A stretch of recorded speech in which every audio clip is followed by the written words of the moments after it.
Bonjour à toutes et tous, j'espère que vous allez bien. Aujourd'hui, je voulais faire une courte vidéo pour expliquer en quelques mots deux notions ou deux termes que l'on entend souvent dans le monde du développement personnel et qui n'est pas toujours très clair pour tout le monde, surtout si on est entre guillemets nouveau dans ce domaine-là. Donc je vais essayer de donner des exemples concrets de ces deux thèmes.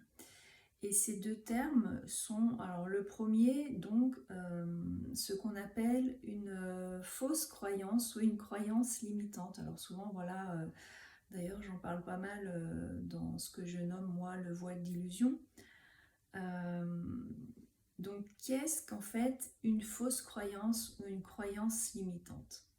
Je vais vous donner un ou deux exemples qui, j'espère, vont vous éclairer à ce sujet. Et le but, évidemment, c'est qu'après, vous repériez dans votre propre histoire quelles croyances limitantes ou fausses croyances, justement, vous empêchent d'avancer ou d'obtenir les résultats escomptés, et ce, dans les différents domaines de votre vie. Alors, par exemple, on peut tomber dans une famille où on va entendre depuis son plus jeune âge le genre de phrase. Déjà, on va tomber dans une famille, par exemple, qui manque d'argent.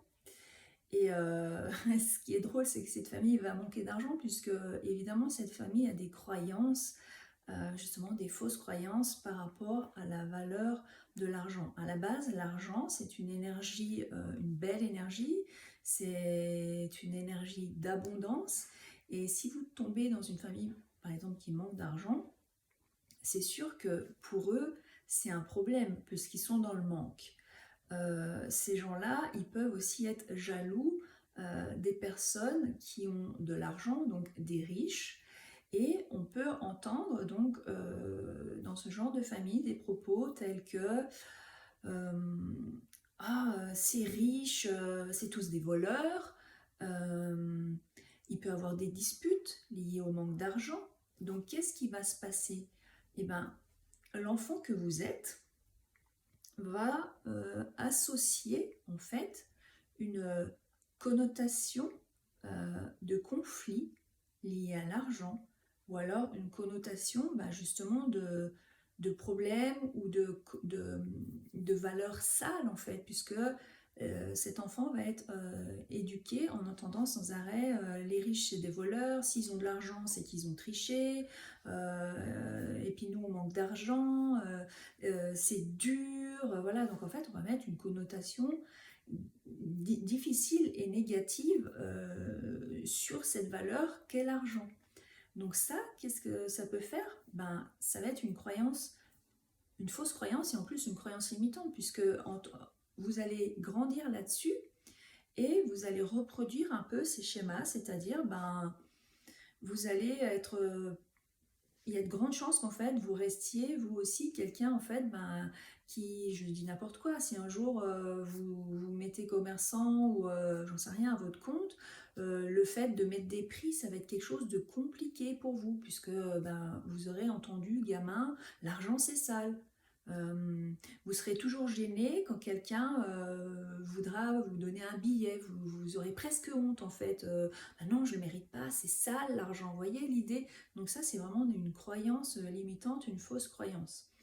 Euh, Qu'est-ce que je peux donner comme autre exemple? Je sais pas, moi, vous tombez, j'en sais rien, vous êtes un enfant issu, j'en sais rien, d'une adultère, et puis, je sais pas, le géniteur s'en va et la mère, forcément, c'est compliqué. Enfin voilà, vous n'êtes pas désiré. Et si votre mère, gamin, elle vous rabat les oreilles sans arrêt, en train de se plaindre, en train de dire c'est dur, moi j'ai rien demandé, t'es là, c'est dur d'élever un enfant toute seule, et puis enfin voilà, ton géniteur c'est un salaud, etc. Donc là, on va bombarder en fait euh, l'enfant de, de belles fausses croyances, c'est-à-dire le gamin va lui dire depuis tout petit, en gros, tu ne vaux rien, tu n'as aucune valeur. Euh, on va mettre aussi une mauvaise connotation sur les hommes. Ton père, voilà, il s'est barré, il s'est pas occupé de toi. Et donc, voilà, l'enfant, il va se construire avec des belles fausses croyances, c'est-à-dire, il va avoir une estime de lui-même proche du néant. Il va se sentir responsable de tous les problèmes de sa mère. En fait, il va surtout se sentir complètement illégitime. Donc, ça va donner quoi? Ça va donner un adulte qui va pas trouver sa place. Et c'est comme ça qu'on se construit sur des fausses croyances, c'est-à-dire j'ai la croyance que je ne vaux rien, et adolescent, on va l'ancrer, on va le perpétuer, et il faut bien comprendre que ce que l'on croit, c'est ce que l'on met en matière dans la réalité, donc c'est important d'aller repérer en fait quelles sont vos croyances, vos propres croyances, et celles qu'on vous a fichues dans la tête, gamin, dans votre éducation, et par votre parcours de vie. À un moment, il faut prendre de la hauteur et se dire en fait, est-ce vraiment la vérité en fait? Au fond de vous-même, vous savez très bien que vous avez de la valeur. C'est juste en fait quelqu'un d'autre qui vous a mis une autre croyance dans la tête depuis votre enfance. Maintenant, je vais aborder le thème des conflits de loyauté.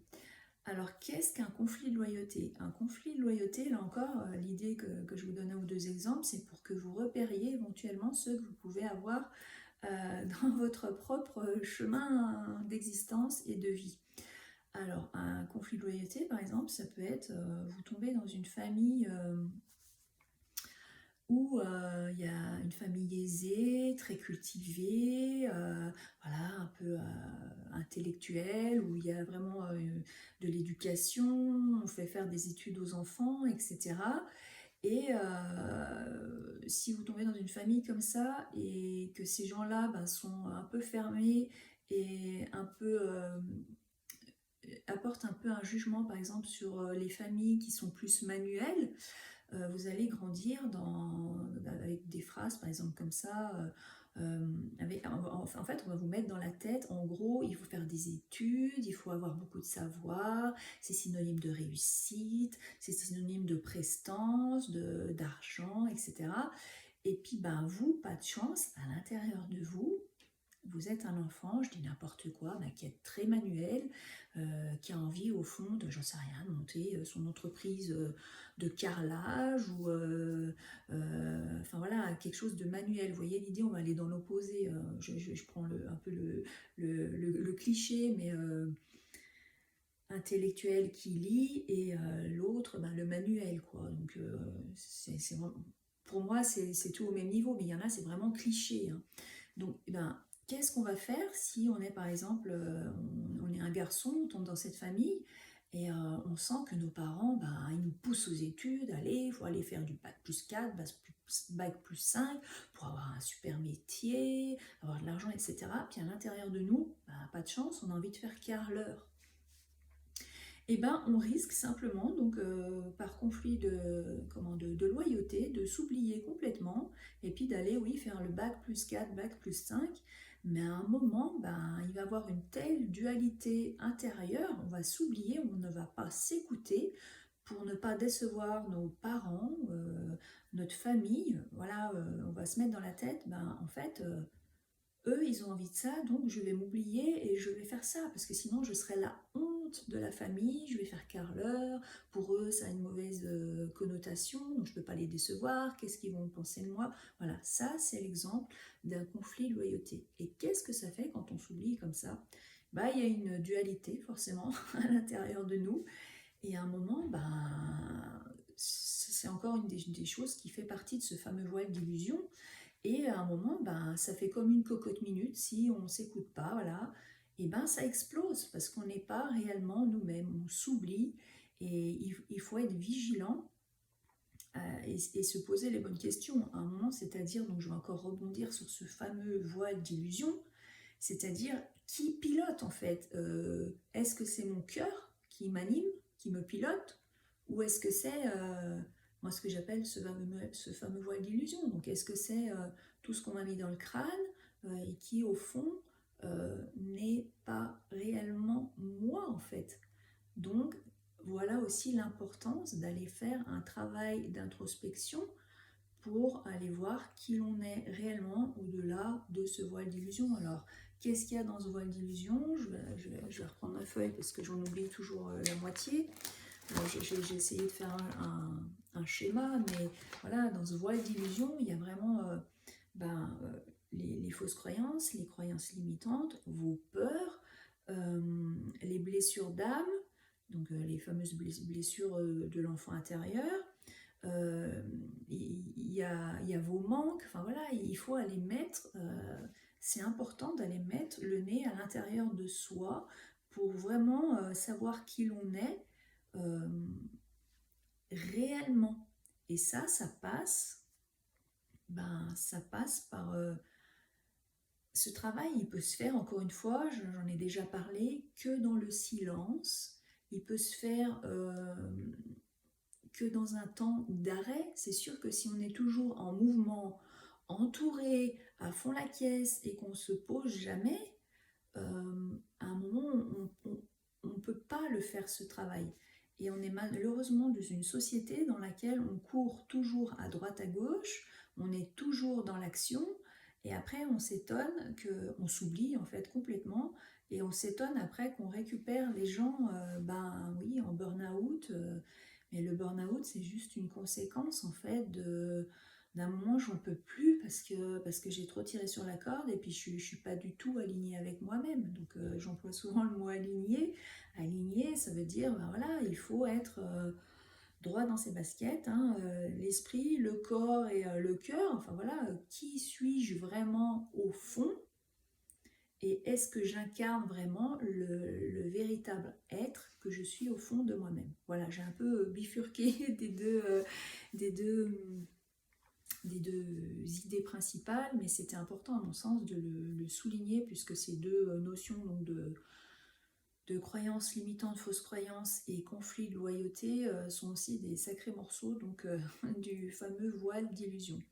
Donc voilà, j'espère que ça vous aura éclairé. Je vous rappelle également que je peux vous accompagner. Je reçois du lundi au vendredi sur la commune de Bon-Chablais. Donc je pratique l'hypnose et le coaching. Donc si vous avez besoin d'aide, n'hésitez pas à me passer un coup de téléphone au 06 84 43 65 60. Parce que c'est vrai que souvent on est dans des schémas répétitifs. On voit qu'on fait toujours la même expérience. J'aime pas le mot erreur, c'est juste une expérience. Et des fois c'est pas facile de repérer tout seul justement les fausses croyances qu'on peut s'être fait mettre dans le crâne, dans l'inconscient, et qui nous empêchent d'avancer. Voilà, et la même chose pour les conflits de loyauté. Je vous remercie de m'avoir écouté, je vous souhaite une belle fin de journée.